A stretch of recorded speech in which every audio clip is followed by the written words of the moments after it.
কাজী ইব্রাহিমকে যদি 2টা জুতার বাড়ি মারতে পারেন আপনাকে 50,000 টাকা পুরস্কার দিবে এই ভাইটি। ভিডিওটা বেশি বেশি শেয়ার করেন এবং ভিডিওটা দেখেন। 71 প্রজন্ম ছিল নিকৃষ্টতম প্রজন্ম। 71 প্রজন্মের মতো খারাপ প্রজন্ম মনে হয় বাংলাদেশের ইতিহাসে ছিল না। 71 প্রজন্মটা এত মিথ্যুক, এদের নেতা মিথ্যুক, এদের কর্মী মিথ্যুক, এদের সমর্থক মিথ্যুক, এদের যুদ্ধ মিথ্যা, এদের স্বাধীনতা মিথ্যা, এদের সবকিছু মিথ্যা। ঠিক না ঠিক? ঠিক না ঠিক?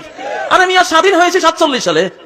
তুমি যে 47-এ স্বাধীন হইলা, 71-এ আবার পুরাটাই পিলখানার মতো ভারতীয় চক্রান্ত ছিল, পুরাটাই আগরতলা ষড়যন্ত্র মামলা, সঠিক মামলা ছিল।